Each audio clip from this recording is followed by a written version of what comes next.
Welcome, I'm Tamar Kupiec, Communications Director at Housing Resources Bainbridge. Thank you for coming out for the Progress and Poverty Paradox with Stephen Hoskins. It's part of our in-residence speaker series, which is now in its fourth year. Tonight's program examines the ideas of the 19th century economist and social critic Henry George, who was enormously popular in his day.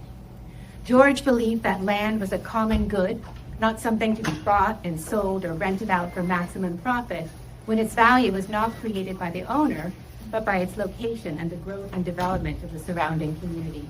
He devised something called the land value tax as a way to capture this value and use it to fund public services. 75 years later, these ideas informed the creation of community land trusts, like Housing Resources Bainbridge, which remove land from the speculative market and use it for permanently affordable housing. So I knew of Henry George before meeting Stephen, but even if I didn't work at a community land trust, there's a good chance I would have heard of him anyway. George is experiencing a kind of revival. His land value tax appeals to liberals and even some libertarians, and increasingly to young people who are frustrated by the cost of housing. This 19th century folk hero is alive and well on podcasts and Substacks, in clubs, and now in city councils in places like Syracuse, New York, and Spokane, where a land value tax is on the table. Georgism even has its own emoji. Although certainly not evidence of a youthful embrace, in fact quite the opposite, right about the time we sent out the invitation to tonight's event, Henry George made an appearance on the Antique Roadshow in the form of an embossed tin cigar sign. It had been purchased for $450 at a consignment store and was valued by the show's appraiser at $4,000 to $6,000. I think that's a pretty apt metaphor for a man whose ideas have gone up in value as much of the world struggles with the cost of housing. Tonight's speaker is Stephen Hoskins, an urban economist with international experience in housing, transportation, and environmental policy. He has consulted on municipal policy in his home country of New Zealand, researched retirement economics in Singapore, and earned a master's in spatial economics from Vrije University in Amsterdam before moving to Bainbridge Island. For the past 15 years, Stephen has been driven by a single question: why is housing affordability so broken? What social harms result? And how can we fix it? That focus has led him to housing advocacy, a deep interest in the ideas of Henry George, and his current work with the Progress and Poverty Institute, where he advises local governments on how George's ideas can guide housing and tax policies that support inclusive, affordable, and thriving communities. Welcome, Stephen.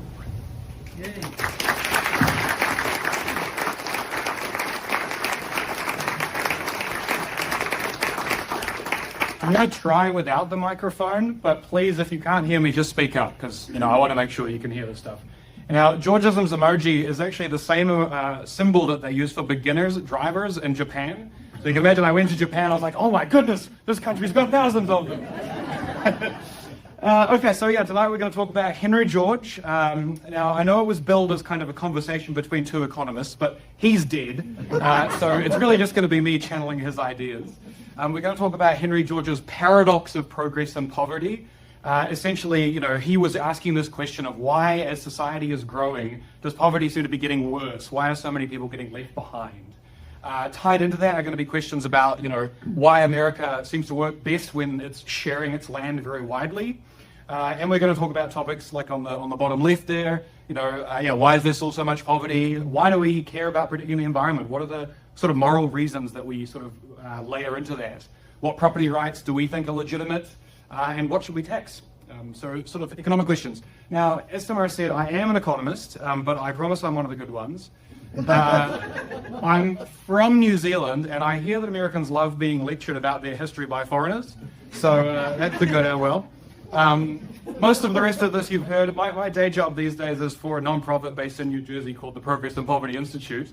You'll guess where the name came from. So I advise on housing and property tax policy around the country.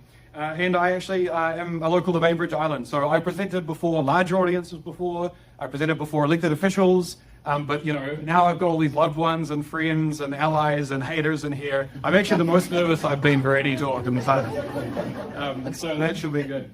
And well, I am an expert on Henry George, and you know, around the world there's dozens of us, so that really means something pretty important.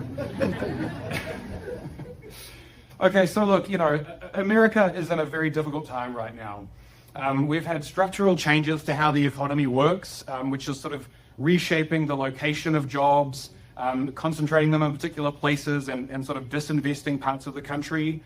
Housing is becoming increasingly unaffordable in those high employment places. Alongside that, there's homelessness, there's crowding, there's people doing really long commutes. You know, alongside this, we see kind of rising inequality. This has created a kind of billionaire class who are corrupting our politics. And, you know, as a consequence of that, there's this real loss of faith in democracy, in capitalism. People are polarizing, you know, towards socialism, communism on one side, and this kind of identitarian, xenophobic, social Darwinist worldview on the right. And, you know, there's civil unrest resulting as well. You know, riots in many places, sometimes with police collaboration, sometimes being stopped by the police. And so, yeah, if that all sounds familiar to you, that's exactly how things were in 1886 when Henry George was running for mayor in New York. So the industrial age was just sort of finishing, you know, what it had done over the preceding century. You know, the quote at the time was, it was degrading men into the position of mere feeders of machines, which I use a lot of ChatGPT, that feels very relevant. You know, people were flooding from the south into the northern and coastal cities. Housing in those places was becoming unaffordable, and inequality was getting really bad. You had the Fifth Avenue mansions in New York offset by, you know, Jacob Riis images of the tenements. And likewise, you know, this kind of railroad monopolist class were emerging and corrupting Congress. I'm talking about the Vanderbilts and the Carnegies and the Rockefellers. We had a class structure emerging in America for really the first time in its history. It was kind of, before that, it was supposed to be this great place where you didn't have class in the way that Europe had. And, you know, likewise, people were losing faith in kind of Republican egalitarianism, a belief in the common good. And you were seeing the emergence of socialism and laissez-faire social Darwinism as well at the same time. So these are all really familiar to us. Oh yeah, and also the streetcar riots, you know, in New York and Chicago and things like that as well. So, you know, we're going to look to 1886 for some lessons that we can bring forth into today. And for that, we're going to look at Henry George. So he wrote this book, Progress and Poverty, which really asks that question. Why has the Industrial Revolution seemed to make poverty worse? It outsold every book but the Bible for a decade. It was banned by the Vatican. He was described by Karl Marx as having the, quote, repulsive arrogance of a panacea monger. I think you'll probably get that vibe from me tonight as well. And he got more votes than Teddy Roosevelt in the 1886 mayoral election in New York. He didn't win, but he got more votes. And he was running as this kind of, you know, running to the left as a third-party candidate, which I think feels a bit like Mamdani at the moment. He was the inspiration for the board game Monopoly. We'll talk about that. And we're going to explore, you know, land's role in George's ideas, you know, in all these issues: inequality, political division, homelessness, and so on. Tonight's talk, we're going to follow through. My family are all medical. I disappointed them by becoming an economist, but I'm going to try and do some medicine. So we're going to talk about the paradox of progress and poverty. We're going to diagnose why it happens, and the thesis is going to be inequality in land. We're going to look at the prognosis, which is that land rent takes all the gains of social progress. We're going to look for a remedy, which is to equalize rights to land. We're going to see a snake oil solution, which is to kind of bulldoze highways through your cities and distribute home ownership through the populace, which only works for a while. And we're going to look for what I think is a more substantive cure, which is the land value tax. And I'll do a little bit about just what Georgism looks like today and what it means to me. As a few caveats, some of you might feel like you're implicated as part of the problem in tonight's talk. I want to make it clear that my worldview is that I hate the game, not the player. So I don't blame you for participating in the American economy the way that you see best, but I do hate people who rig the rules of the game and sort of perpetuate the injustices. I might say the word republicanism or republican several times. I'm not talking about that party at all. I think they don't reflect Jefferson's republicanism at all. So I'm talking about the kind of worldview. And I'm going to talk about the concept of America working and not working at different times. I'm going to be speaking in broad brushes about the people who were considered to be Americans at that time. So that's necessarily going to brush over questions of black history, indigenous history, and their relationship to land. Georgism has a lot to say about those things, but it just didn't fit in tonight's talk. even though it's Black History Month. So I apologize for that. I hope you'll, forgive me for doing that. Yeah. Okay. So the paradox that we're going to start with, this is the quote from Henry George. The association of poverty with progress is the great enigma of our times. This is what he was really obsessed with solving, with progress and poverty. So just to kind of run through how he got there. He was born in Philadelphia, working class family in 1839. He traveled the world as a deckhand for a while, worked as a printer in the northeastern cities, and then traveled to California during the gold rush. Met his wife and started writing there. And this was a time when America was working quite well, actually, sort of symbolized by the log cabin and the homestead. The land was being distributed widely among people that were moving into the West. This was kind of giving everybody access to at least a baseline standard of living. There was a pretty decent opportunity available. You could move up in society. I think all of Lincoln's running mates for the RNC nomination, all of them sort of were born in this really working class family out west somewhere, and they all rose to the sort of higher ranks of politics. And because things were working reasonably well, we had a lot of immigration going on, and it didn't come with a lot of hostility for the sort of first half of the 19th century. But by the time we got to 1886, as I was describing earlier on, America was no longer working. And in fact, it was about the 70s when things started really breaking. So, by that time, people started to really feel like the economy wasn't working for them. And we started to see, the kind of blaming of immigrants popping up. This is political propaganda about the Irish and the Germans, who nowadays I think people like to talk about them as mainstream, portions of the American populace, but they were not considered very American at the time. So George entered this sort of point in time, and he started asking about the paradox of progress and poverty. So he asked, why are inequality and poverty, why are they worse in the big cities where the most of the jobs are being created now, where the big machines are operating? Why is that where the most poverty is? He asked, why is the Industrial Revolution not sort of lifted everybody's living standards? Why is the railroad arriving in California actually making things worse there? The question is framed there a few times. I like this quote that the tramp comes with the locomotive. Almshouses and prisons are as surely the marks of material progress as are the costly dwellings and the rich warehouses and the magnificent churches. So, I think this is quite resonant to us today because the sort of modern incarnation of the paradox, I think, is really visible with homelessness, which homelessness in America is really a problem only in the very high income cities of the north and the coasts. So I've put there, this is actually a chart from Greg Colburn, who's a Bay Ridge Islander as well, and a high expert on homelessness. I've highlighted that the top 8 highest homelessness cities in the US are all as I described, and 7 of them are in the top 10 highest incomes as well. So these are the richest places with the most homelessness. The lowest homelessness of all states in the US is Mississippi and West Virginia, poor states, the 2 poorest states. And Mayor Garcetti, who's in this little screenshot here, got raked over the coals because he sort of tried to get out of, solving homelessness by saying, in a good economy, homelessness goes up, which I think, really captures the problems with how America's economy works right now. Okay, so that's the paradox, and we're going to try and diagnose it. We're going to try and figure out why this happens. George's thesis is that it's the great cause of inequality is in the distribution of wealth, and it's been caused by inequality in the ownership of land. And we're going to sort of sift through this by talking about 4 lessons about land that George was writing about. And so that you don't feel like I'm a crank, just referring back to these arcane texts from the 19th century, I'm also going to give you the parallels in spatial and urban economics today. Like the things I learned when I went to school, they all echo the same kind of things he was observing. So lesson number 1, land is not capital. It's different to capital. So the way that we talk about, politics and the economy, at least for the last 100 years, we've really just talked about it's the labor, it's the workers being represented by the left wing, and it's the bosses and the capital and the investors and the profits being represented by the right wing.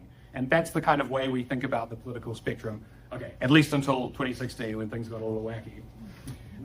But the core thing, and this is in neoclassical economic models as well, they only think about capital and labor. But the classical economic view, the way that everybody in the 18th and 19th centuries was writing, was about land and labor and capital. So labor is simple, right? That's the workers, that's you and I. When we get out of bed, we go to work, we create products, and we get paid for those products with wages.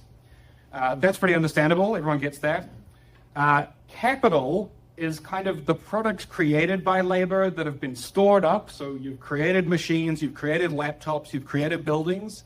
That's all capital, and that is kind of being redevoted to further production, and that gets compensated with interest or profit, whatever you want to call it. But land is a really distinct thing from capital. It behaves differently. The economics of it are different. It has attributes that I think are really important to focus on. And so land is this, it's quite an encompassing term in George's writing. It's all natural resources and opportunities. So I am actually also talking about environmental resources, the high quality, lakes and rivers and fisheries and forests and the carbon sink. But to sort of keep it simple and focus on the housing stuff that I know best, we're going to really talk mostly about actual physical land. But yeah, there are kind of Georgist implications for the environmental stuff as well.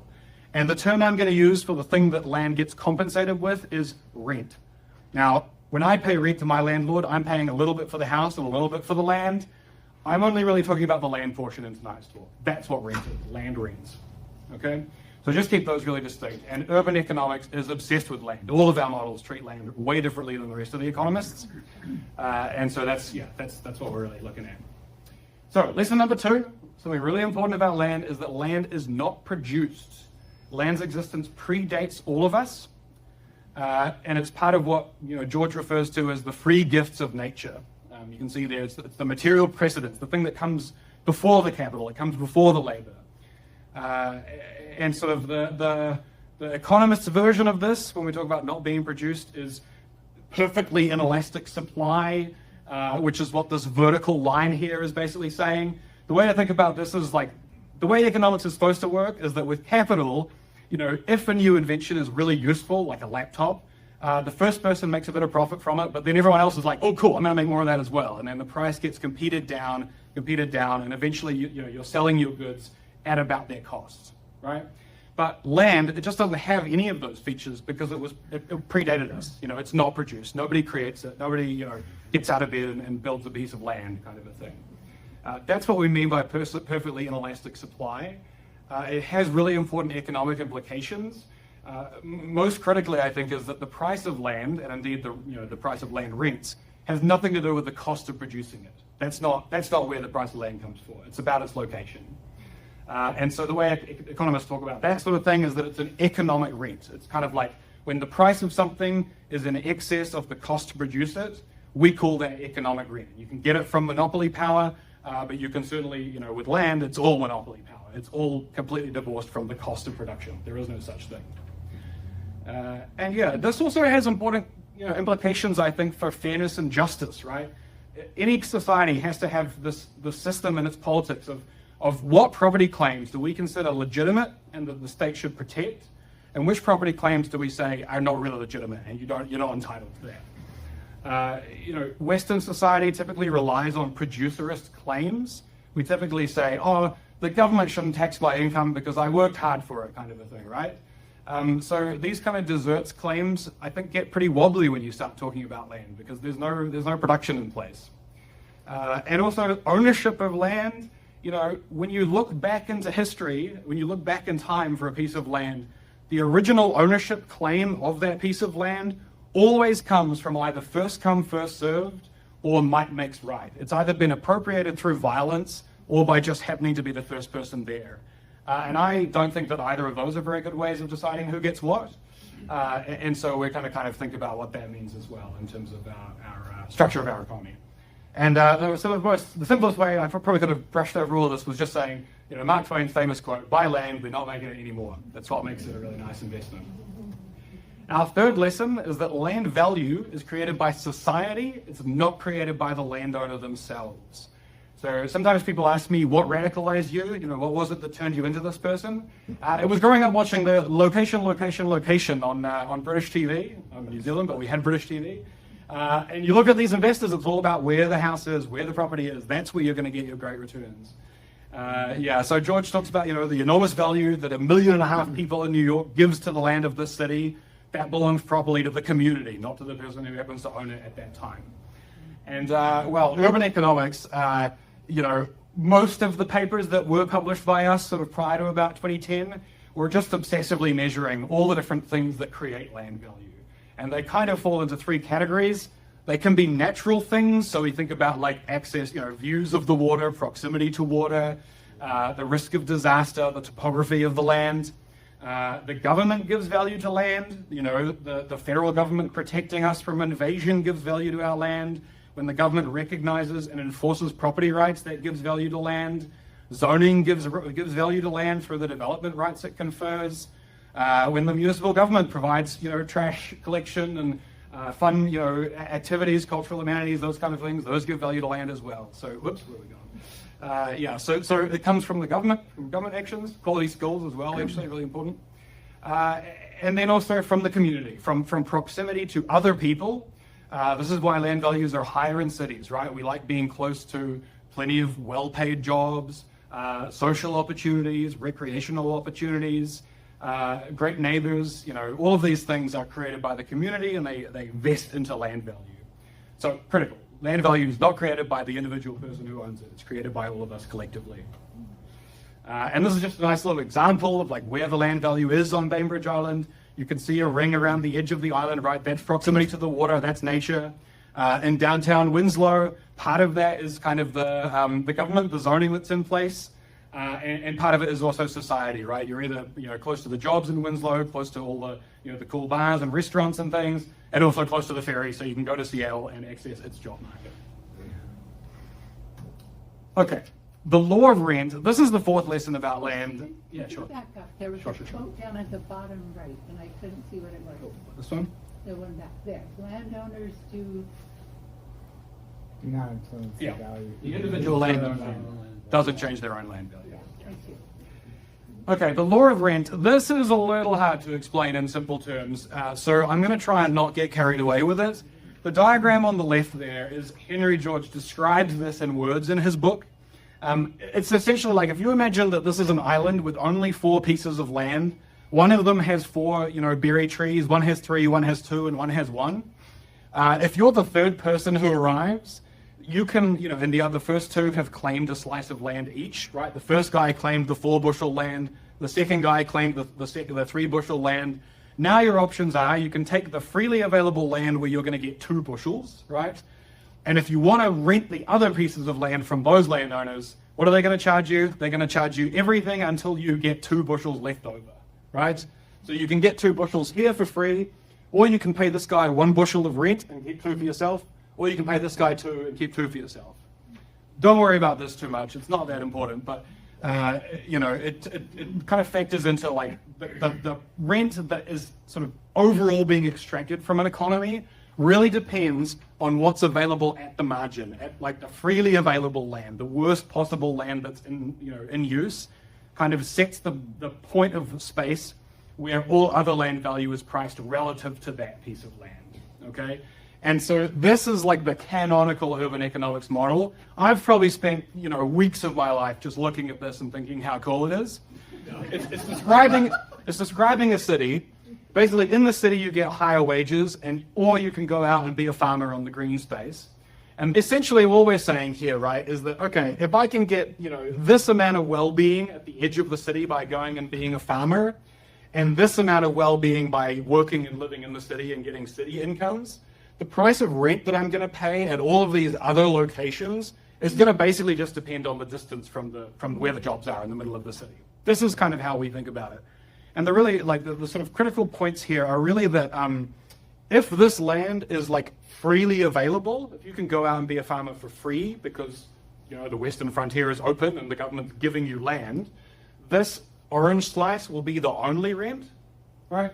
But if all of the farmland has also been taken, now the rent is all of the green area and all of the orange area, okay? And if you imagine, like, let's say that all of the farms in the country suddenly became twice as productive and they could give you this quality of living and they were still free, you'd get much less rent, right? This triangle would be nice and small. So you don't need to get this too much. The main, we're going to talk a little bit about when the frontier was open and when it was closed. It's really just setting whether the rent is like just this stuff or whether it's everything, including all of the farming rent. I apologize, I got carried away. Okay, and just to say that that model is like not complete bonkers, this is a 3D model of Spokane's land value, and you can see, right, there's this kind of like nice gradient of land rents moving away from the city center. This is the downtown employment district, and there are some interesting things like, along whatever road this is, where I imagine there's lots of commercial opportunities. Yeah, that's also a little spike in rent as well. So this is just saying land rent is capturing all the advantages of every parcel's individual location, right? That's the key thing to observe here. Okay, the prognosis. What does this mean? What does all of this stuff that we've learned about land mean for the way the economy works? Well, George says rent swallows up the whole gain. Every sort of, the way that society is progressing, rent gets it all, land rent gets it all, and pauperism accompanies progress. So his predictions are, with social progress, everybody's going to have higher incomes, right? That's going to increase demand for land. When you've got more money, you want to consume more stuff, and land is one of the stuff that you consume. Because of this kind of like march of progress and the fact that land, demand is going to rise, you get speculation. And so now there's this extra demand from land because you want to get in there before everybody else, and then you'll get to, get all of the land increase as time goes on. Famously, this activist in I think Rockford, Illinois, put a billboard up on their vacant land and said, "I paid $3,600 for this, and I'm going to sell it when it's worth $6,000, and there's nothing you can do about it. I'm just going to stay in bed until then." Unfortunately, that's how a lot of people make money in today's economy. So speculators buy it up, land rents will keep rising. That means that progress will largely flow into the pockets of the landowners, of the landlord. And for those who are landless, even if they're earning wages, the rents are going to be going up, and that's going to put people at the kind of the bottom end of the income spectrum into more and more precarious situations, right? Because the rent's going up, their incomes aren't keeping pace, and they're being forced into more and more narrow living situations. It's a feature of all the things we described. It's more of a feature in the cities because of what we talked about with land rents in those places. George is kind of describing it'll be harder for a poor man to get a house and a lot for himself, and if he has none, he'll have to use more of his earnings for rent. Think about rent burdens. It'll mean a crowding of the poorer classes together. Tenement houses and squalor and vice will sort of follow social progress.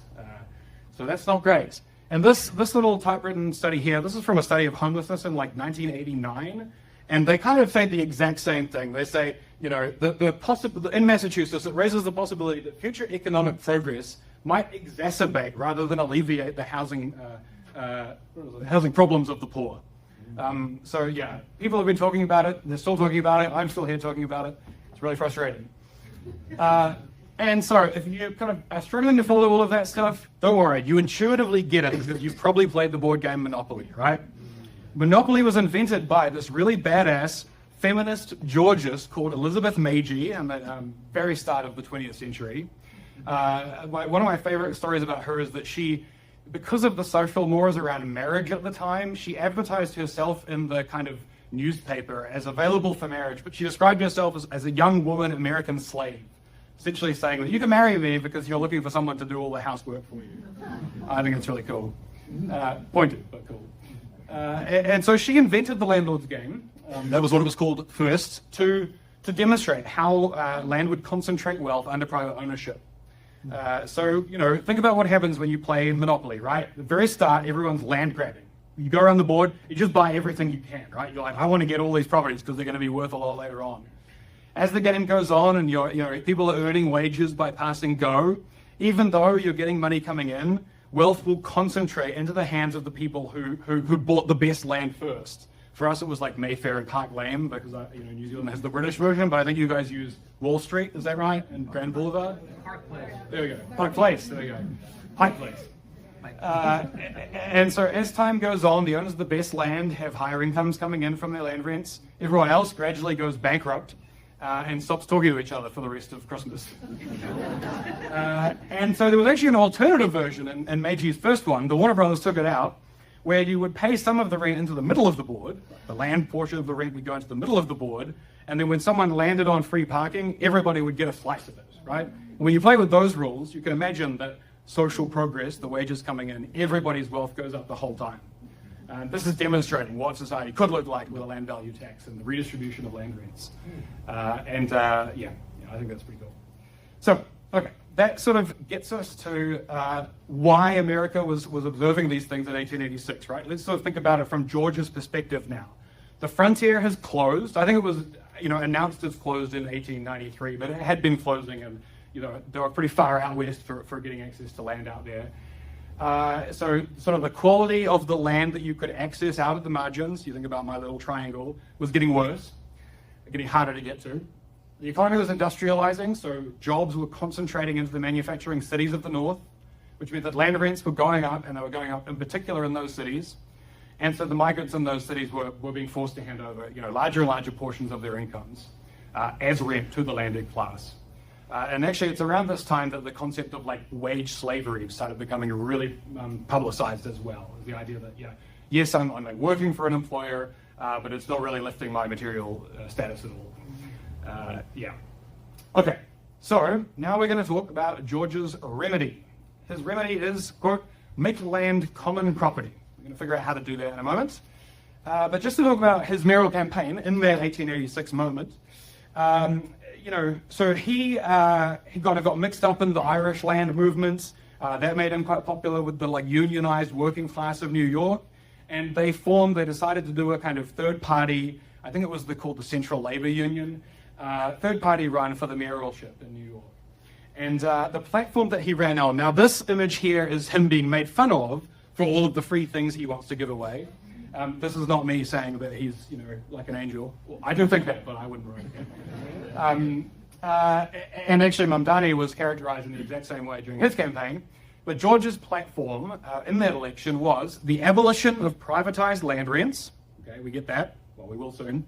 Abolition of government-granted privileges. So this was like an anti-monopoly kind of a thing, saying if the government's giving someone a privileged position in society, we want to abolish that. Public ownership of streetcar monopolies. So Georgism became very anti-monopoly as well. And some just other interesting things that were in there. He had anti-corruption policy, getting money out of politics, punishing bribery, preventing voter intimidation, and abolishing property requirements for jurors. And it was very egalitarian. He campaigned on equal pay for women in the public service.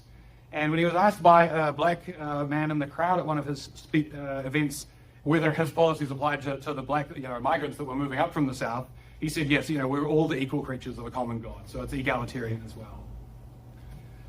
Okay, so the remedy that George is looking for, make land common property. This is something that, is actually present in a lot of different types of politics. It's been tried in lots of different ways. There are lots of different ways to kind of redistribute the land rent.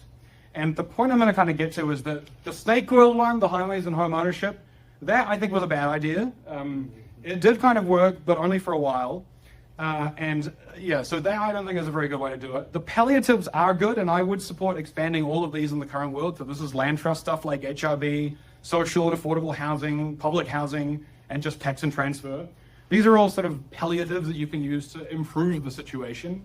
But I think that the actual substantive cure, the thing that is actually going to fix the economy, parts of the economy, let's not say everything, is the land value tax. And we're going to talk about why I think that's the better one.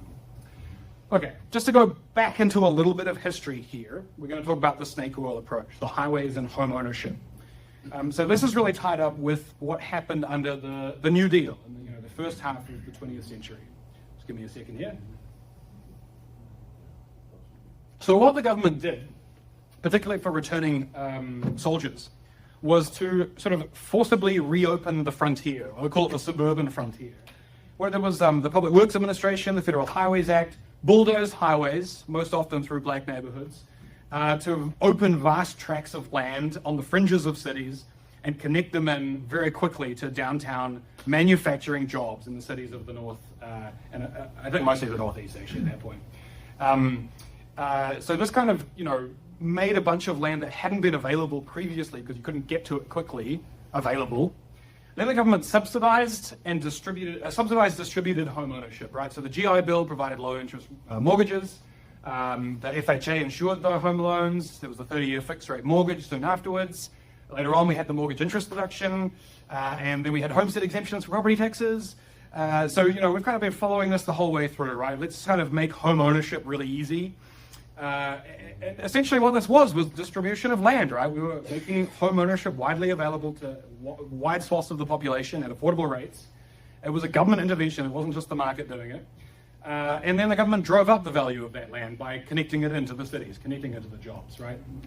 Again, government subsidy to boost the land values. And that worked for white people for a while.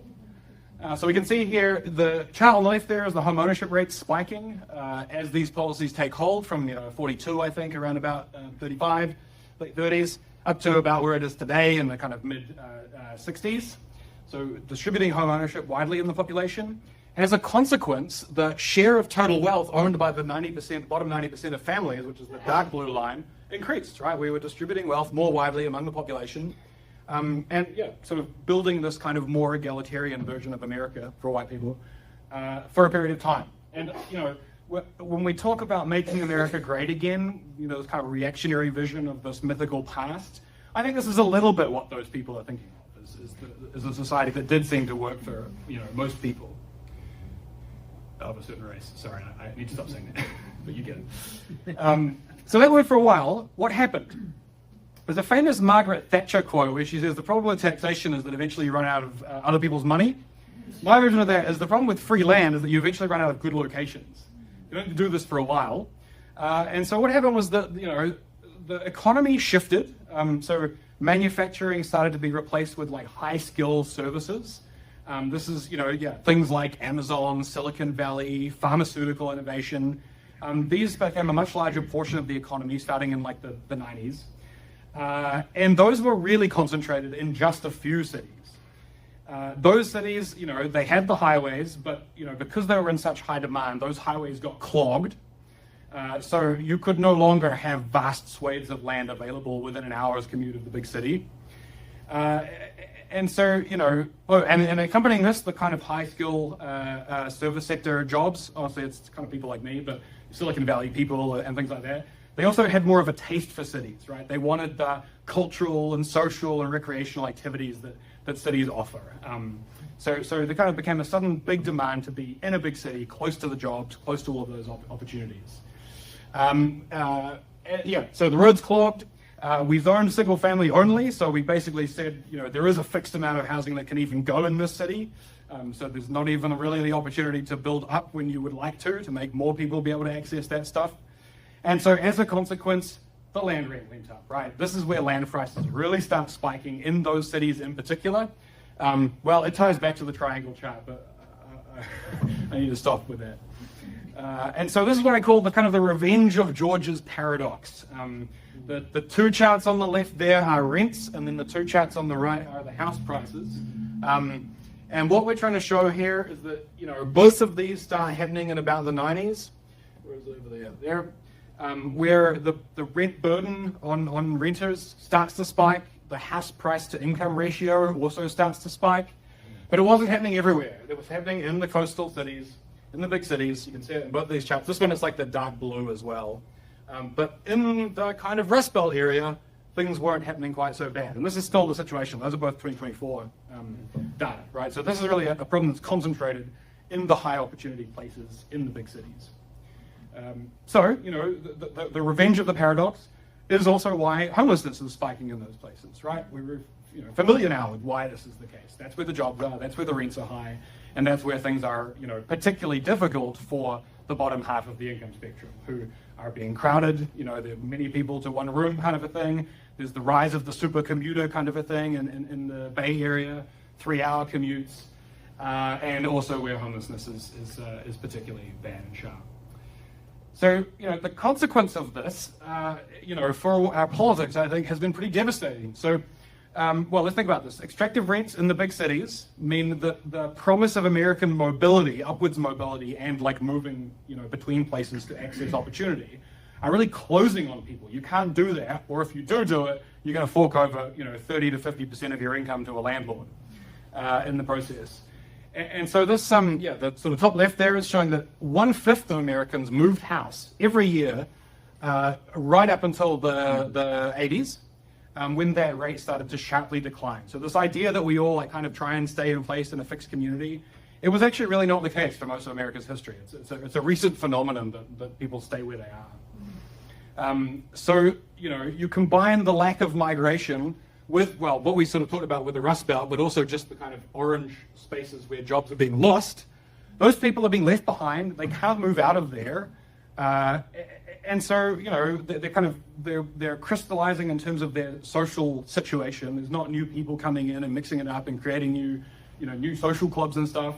So they start identifying with with fixed things like their identities, their race, their ethnicity, their gender, And I think this actually explains a lot of the kind of, racial identitarianism that we have on the right at the moment.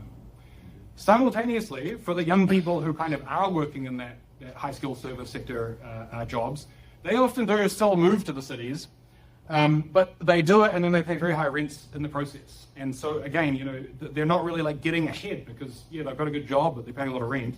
And so they're also losing faith in this idea that capitalism can lift people's living standards. And both groups are losing faith in democracy. And so this one here is just showing that favorable views of communism are really spiking among the younger people in today's economy.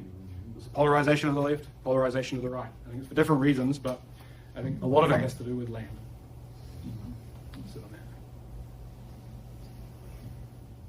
And so I think that explains a lot of the crisis that we're in right now. I think a lot of that is to do with the stuff that I've been describing. Certainly not all of it. We have many, many other big problems going on as well, but it's a factor. Okay, that's all great, Steve. That's all very nice. Anyone can diagnose a problem. What's the cure? What's something that's actually going to sort of sustainably fix this for all time? So I said, we can give home ownership to people. 40 acres and a mule also would have been a really good way to distribute wealth to more black people in America's economy. But the problem is that those different locations that people own houses in, they're not all the same. If you're gifted a piece of land in Brooklyn, you're going to do a lot better than if you were gifted it in kind of rural Pennsylvania, right?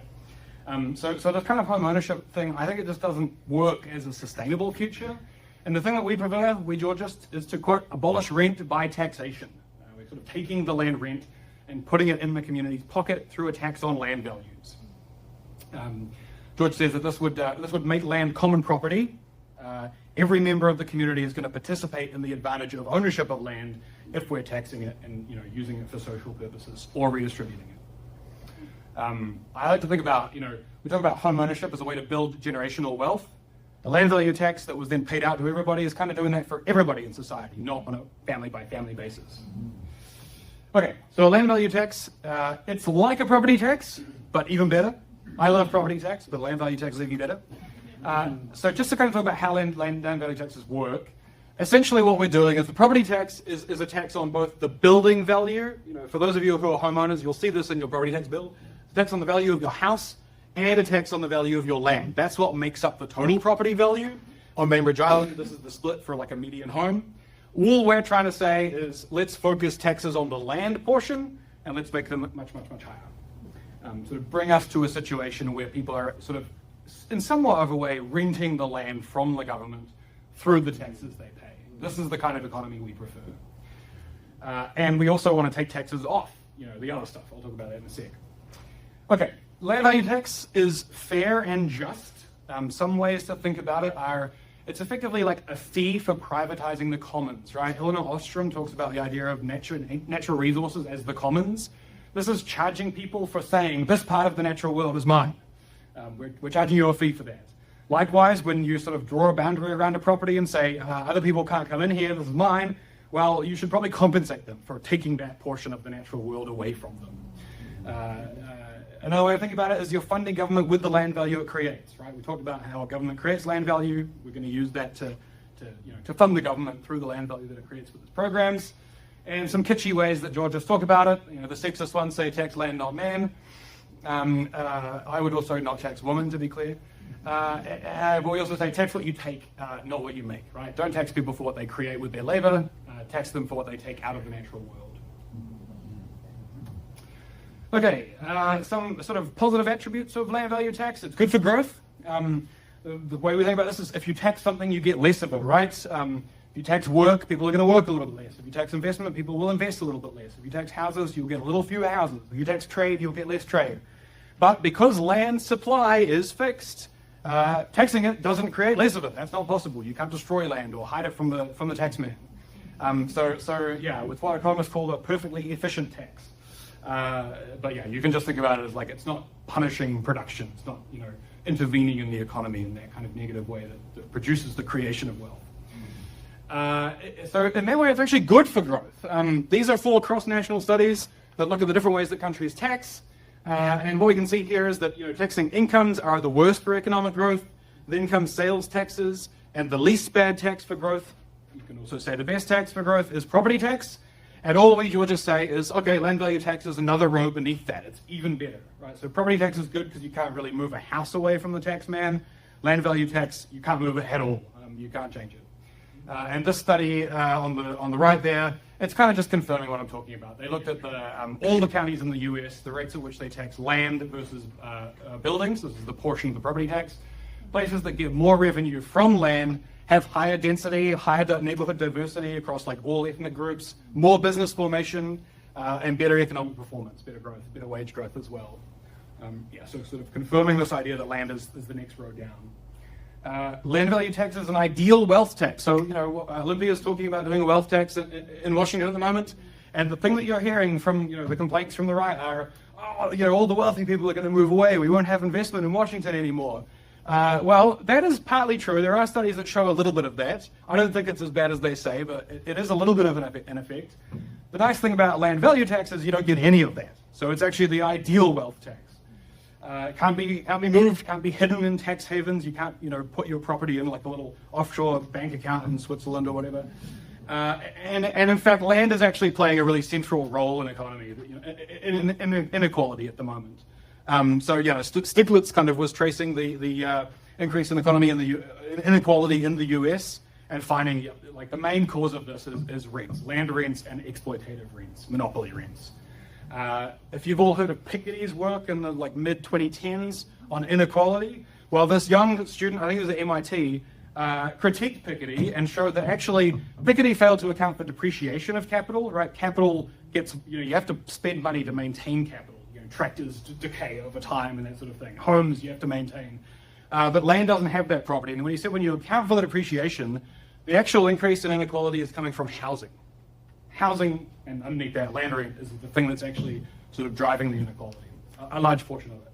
And likewise for that Pfeffer and Whitaker study, this is a cross-national study. I think it's 16 countries. Again, it's the sort of the central explanation for wealth inequality is the distribution of housing equity.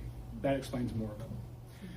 For all these reasons, you might say, oh, Steve, you sound like a radical, communist who's going to take everybody's land values, going to wreck the economy, nobody's going to want to own land anymore.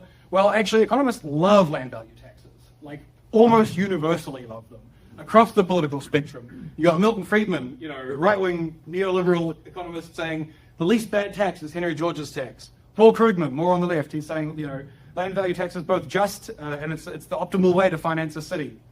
There was a study of economists about this land value tax that's being proposed in Detroit, and 83% of them said, yep, doing that will be better for growth. So yeah, this is not kind of this fringe idea that's going to trash everything. Actually, it's really liked by economists. Likewise, for all these like international IMF, World Bank, World Economic Forum, and the economists, they all like land value taxes as well. And there are some surprising supporters of Georgism and land value tax in general around the place. Thomas Paine basically said that the ground rent, which is a land value tax, is the most just way to fund an economy, and in fact the landowners owe it to the community. Tolstoy was into it. Vivienne Westwood, of all people, a fashion designer, and Einstein, Adam Smith. Adam Smith called landlords parasites. This is the father of capitalism. Called the landlords the parasites and said that the ground rent is the proper species of taxation. And Christian Freeland, which is I think very funny for a Georgist to be called Freeland. She was Canada's deputy prime minister up until recently, and she also really likes the land value tax. Okay, Georgism Today. This is sort of stepping out from just land value tax and thinking a little bit more expansively, just for a second. This was a New York Times piece that said, quite ominously, the Georgists are out there and they want to tax your land. That's true, but it's not as spooky as it sounds. Land value tax is gaining interest. These are all states that have current active legislation to enable land value tax.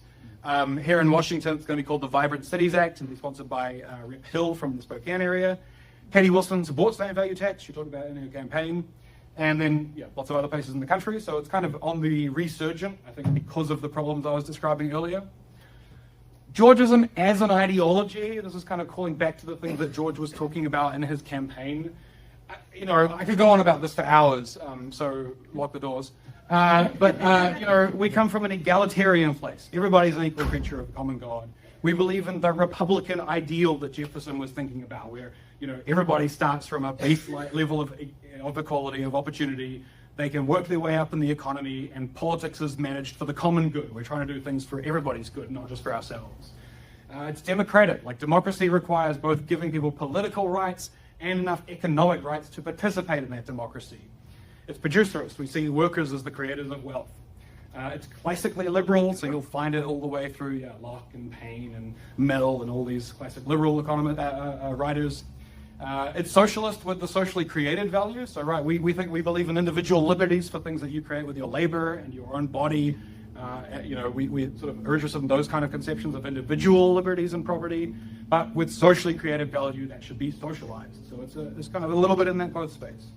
And it's green. When we think about the environment, I haven't talked about it tonight, but we believe, to call back to that question at the start of the slides, nature belongs to everyone, including future generations. That's why we care about conserving the environment for people, because we see that nature belongs to everybody. And we just say that's true over time, but it's also across the population right now. We sort of do this in both directions. That has implications for all these aspects of the economy. There's an anti-monopoly strand of Georgism. UBI, Universal Basic Income, funded by land rents, is a really nice way to lift everybody's boat with the economy. It has implications for cities, right? We should be pricing parking and congestion because this is public land that we shouldn't just be giving to people for free. We should be, pricing it so it gets used efficiently. We want to, fund public transit. We believe in YIMBY upzoning because zoning is a way to kind of privatize a portion of the land just for the community who are there and exclude others from it. We don't like that at all. Likewise, for the environment, we think you should tax carbon. It's like the carbon sink is kind of land, right? When I emit emissions in my production or my consumption or whatever, I'm privatizing a portion of the carbon sink. I'm saying that's mine, and I'm harming everybody else in the process. You should pay compensation for that. That's what a carbon tax is. Royalties, when we dig oil out of the ground and make a bunch of money from it, well, the oil company probably shouldn't get to keep all of that. That's a natural resource. Everybody should get a share in some of that. And also implications for free trade, right? Tariffs are a way to kind of corner a certain portion of the planet for a certain type of producer. And also for borders. Borders are a way to, again, privatize portions of the land. So implications for all those things. Let's skip that one. And just to think a little bit about Bainbridge Island, how a Georgist might see Bainbridge Island. We talk about water on Bainbridge quite often. But the question is, whose water is it? Who has a right to that water? Is it just the people who currently live here? Do they get to say, the water that gives me access to Seattle's job market, that's mine, and nobody else gets to come in and use it? If they're going to say that, are they paying compensation for that privatization of the commons? Likewise, for the location value of Bainbridge Island, it's a great, I would say one of the best locations on the entire planet in terms of the quality of life and the jobs and the security. That shouldn't really just be cornered by a certain group of people, and if so, they should pay compensation for it. With the comp plan stuff that's going on, it's fundamentally just a fight over land rents. Who gets to benefit from living here? And I talked about hating the game, not the player. When people are trying to rig that system, define the rules of that game just to benefit them, because they already own land here, and that land's going to get more valuable if you exclude, supply of additional housing. And then also complain about property taxes in the process. That looks to me like landowners just cornering land value for themselves. And actually it comes up in discussions about the upzoning of Winslow as well. The land value is going to go up as a consequence of that. You'll hear Councilmember Itopoulos saying, well, we should use some of that land value to fund affordable housing. I agree, but I see all land value that way. All land value is sort of being gifted by the government, by the community, and so all land value should be used to fund land values. And so that's why I say, affordable housing, to the extent that we are going to subsidize it, the rightful place to fund it from is from land taxes. The people who are benefiting from unaffordable housing should be the ones who pay for the unaffordability, or subsidizing the unaffordability for other people. Yeah, so that's the way I see the economy. I hope it was coherent and interesting, and I think we've got a little bit of time for some Q&A.